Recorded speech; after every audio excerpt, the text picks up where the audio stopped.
שאתם מאוד אוהבים לרכוב על סוסים, או רקמה, אתם אוהבים לרקום גובלנים. והמדינה אומרת שהתחביב שלכם אסור על פי חוק. זה היה המצב הלא סביר של הספורט המוטורי בישראל. בעוד כשבוע אמורה להירשם היסטוריה קטנה באילת, מרוץ פורמולה ישראלי ראשון. היינו שם ברגע שהמכוניות הגיעו, ולפני כן עוד נזכרנו שהעניין הוא שכבר היו מרוצים בישראל, כשאף אחד לא חשב שצריך חוק בשביל זה. הנה הכתבה. תחילת שנות ה-70, ישראל עדיין באופוריית הניצחון של מלחמת ששת הימים. האימפריה הקטנה נראית בלתי מנוצחת, ובאשקלון חושבים בינלאומי. מרוץ מכוניות פורמולה 2 שיביא תיירים מהעולם כולו. 21 בנובמבר 1970, שכונת ברנע, הכל מוכן. מכוניות המרוץ שועטות קדימה מול 20,000 צופים נרהבים. נרהבים מדי. שעה אחרי פתיחת המרוץ, הקהל פורץ פנימה למסלול, המרוץ מבוטל. לקינוח התבע אחר כך שר הדתות דוקטור זרח ורפטיג חקירה. איך ייתכן שחוללה לכך השב"כ? נרוץ בזמן לשנות ה-80. שוב הדרום, שוב מרוצי מכוניות באשקלון ובבאר שבע, הפעם מרוצי רלי. טלבוט סמבה אכזרית נאבקת בסב עקשנית מול עיניהם של אלפי ישראלים שבאים לבלות בוקר שבת, שוב שבת, מול מישהו ששכח את הדלת פתוחה, בעצם שתיים. הכל באישור המשטרה. מאז היו עוד מרוצים, אבל תמיד בחשש כבד שפתאום יבוא מישהו ויאמר שאסור ויעצור הכל. ומאז, חוקית לפחות, הכל נדם. 2005, תקווה חדשה. הכנסת מחוקקת חוק מיוחד שיאפשר ספורט מוטורי. חוק שאין כמעט בשום מדינה, כמו שאין חוק שמאפשר לשחק כדורגל, אבל לחובבי הספורט הזה כבר מגרד באצבעות. רוצים חוק, שיהיה חוק. 6 שנים של בירוקרטיה, ונדמה שאולי אחרי 2000 שנות זה עומד לקרות באמת. זה יותר מלעשות היסטוריה, זה משהו שהוא... מה, אתה כמעט נמצא דמעות עכשיו. אני לא עזב דמעות, אני דמעות בעיניים. ממש. זה שלב ששמים יד על הראש ואומרים ברוך אתה אדוני אלוהינו מלך העולם שהחיינו וקיימנו והגיענו לזמן הזה. אמן.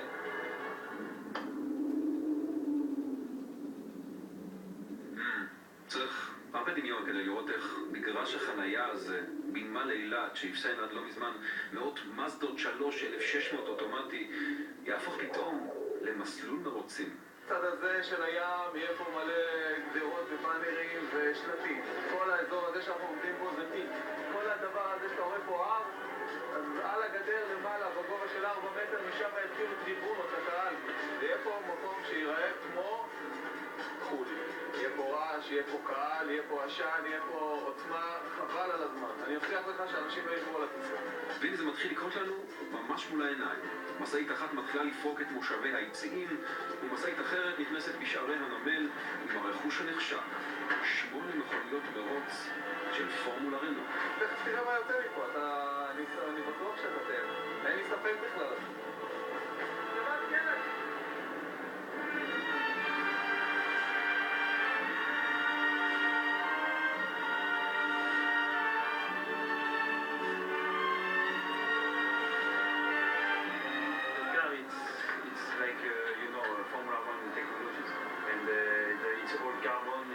It's 490 kilos, the power is 200 horsepower, and the maximum speed, it could be 250 kilometers.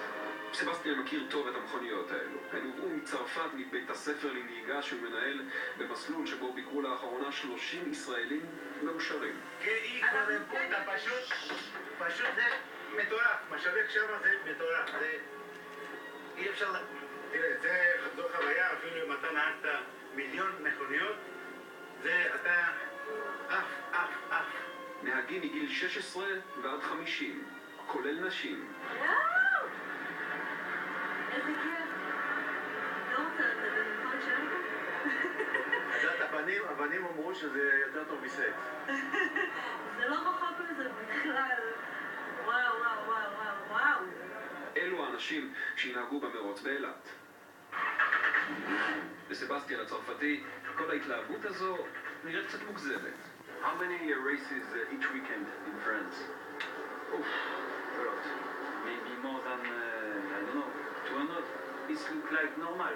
And when I arrive here, everybody, it's like extraterrestrial. The people, wow, it's fantastic. אחרי שהבין עד כמה ישראל מדינה מוזרה, גם בתחום הזה, הוא מתחיל להתרגש יחד איתנו.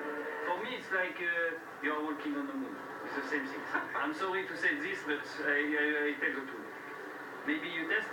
לא, ואם הוא מציע, לא נעים להגיד לא. ככה יושבים וככה נוהגים. וואו. וואו. אני כבר מרגיש שאני נוסע מהר. רגע, ספורט מוטורי? לא כל כך מהר. איש הביטחון מגיע ומתחיל לשאול שאלות.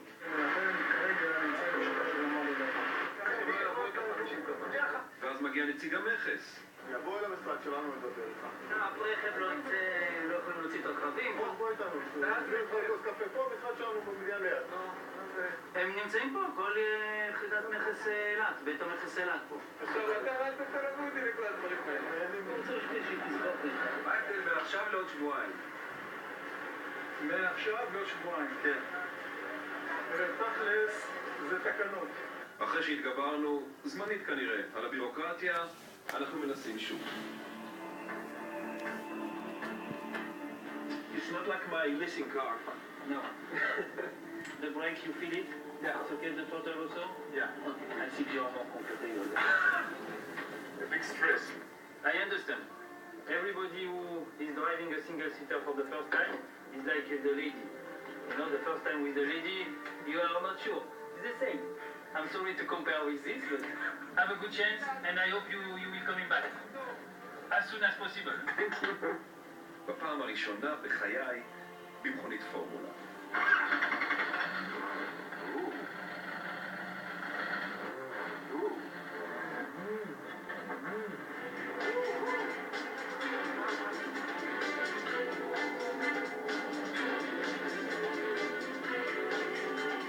מנוע של 2000 סמ"ק כמו ברנו קליו ספורט, אבל במכונית עם פחות מחצי משקל. בכל נגיעה במצרת הגז שולחת את הגלגלים האחוריים הצידה.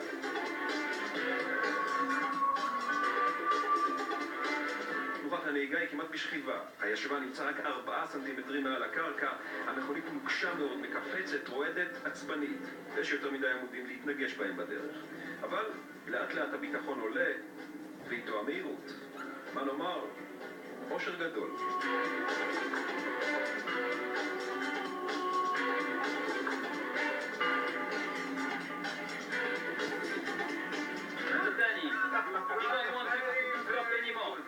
אני חייב להגיד לך שאתה הישראלי הראשון שנהג במכונית פורמולה בארץ אי פעם. זה לא קרה בחיים, אתה הנהג הישראלי הראשון שנהג. האם בעוד שבוע מגרש החנייה הזה ייראה באמת כמו מסלול מרוצים? האם יש סיכוי שנהפוך, לפחות בתחום הזה, למדינה נורמלית? התשובה היא כנראה שלא. בינתיים, החלום הופך לקצת יותר מציאותי. גם זה משהו.